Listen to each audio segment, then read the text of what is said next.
Olá, boa tarde. Estamos de volta com notícias do Brasil e do mundo desta terça-feira. E a partir de hoje, o INSS pode bloquear o benefício por falta de prova de vida. A medida vale para aposentados e pensionistas que tiverem com o procedimento vencido em 2020 e 2021. O aposentado ou pensionista que não conseguir receber o salário pode estar com a prova de vida atrasada. O Instituto Nacional de Seguro Social já pode bloquear o benefício de quem não realizar a comprovação no prazo.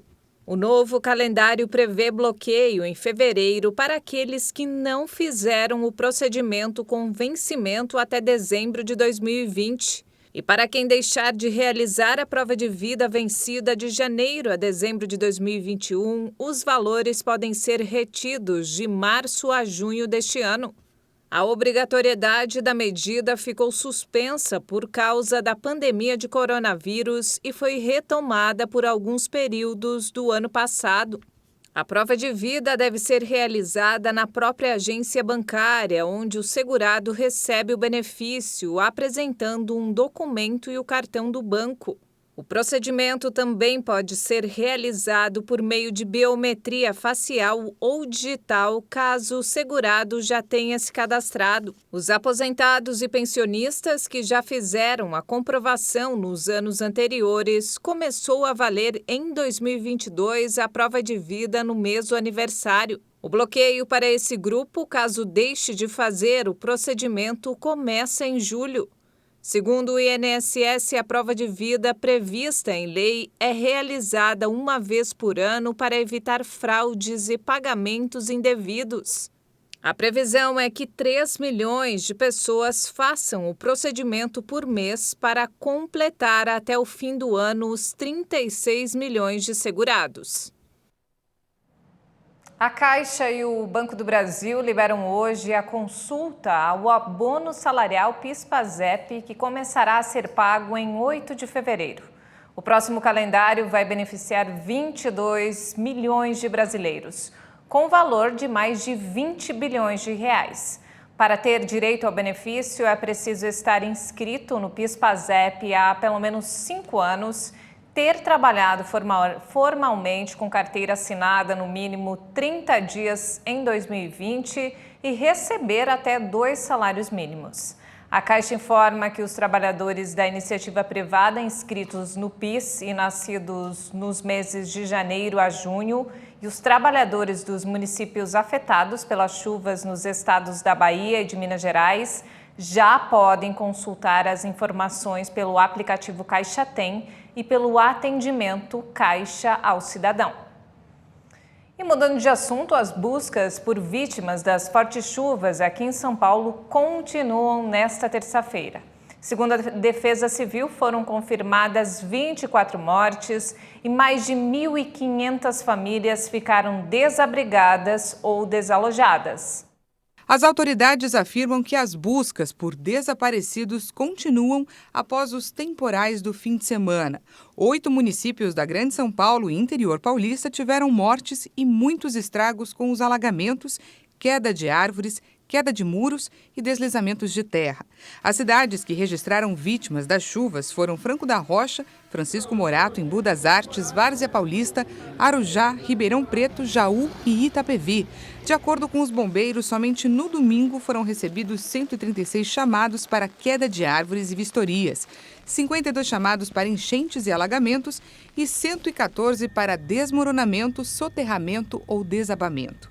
A Prefeitura de Franco da Rocha, um dos municípios mais afetados pelas tempestades, informou que famílias foram retiradas de imóveis por conta do risco de desabamento e foram acolhidas na casa de passagem do município.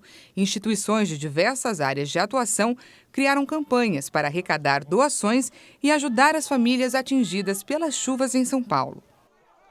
Uma cratera se abriu hoje de manhã em uma obra do metrô aqui em São Paulo.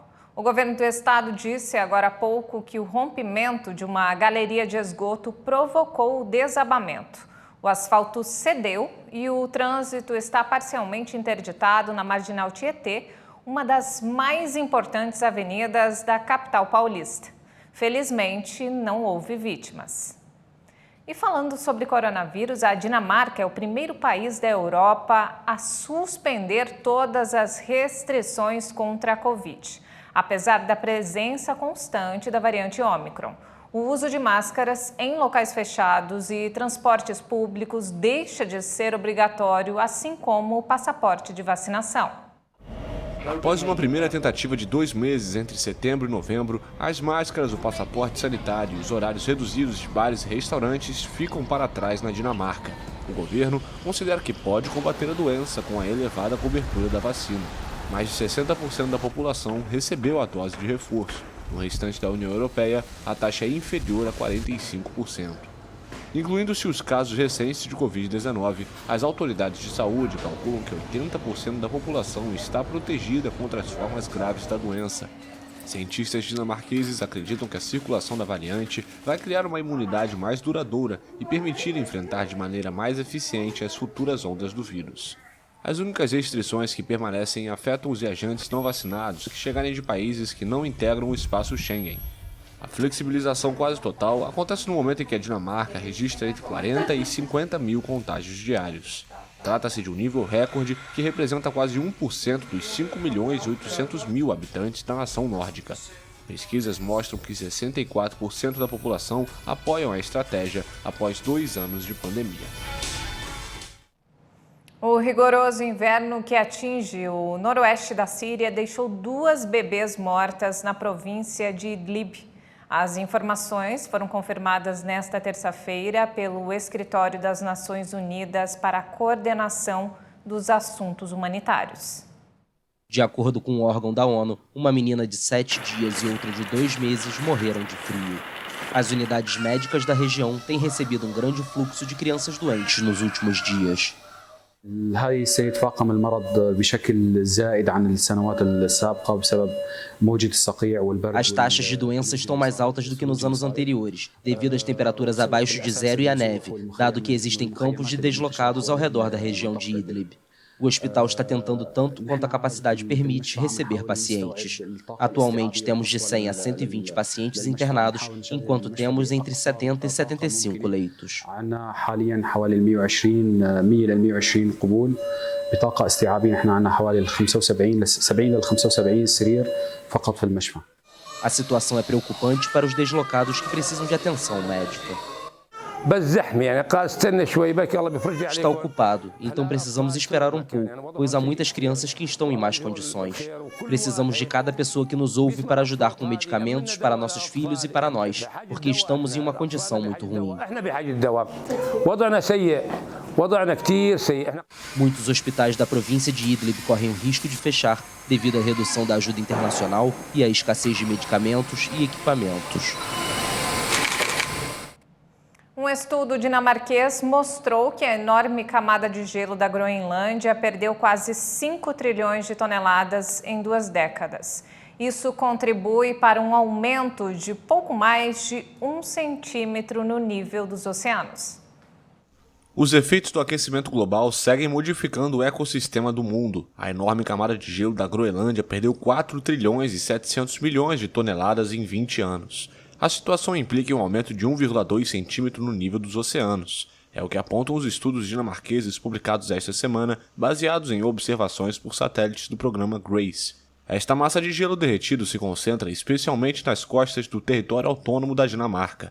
O aquecimento global é especialmente alarmante no Ártico, onde nas últimas décadas ocorreu a um ritmo 3 a 4 vezes mais rápido do que no restante do planeta. O degelo acelerado perto da costa é explicado pelo aquecimento das águas do Oceano Ártico, que contribuem, ao menos tanto quanto o ar na superfície, para o declínio da camada de gelo da Groenlândia. A superfície congelada da Groenlândia cobre uma área de 1.800.000 km², o que faz dela a segunda maior depois da Antártica.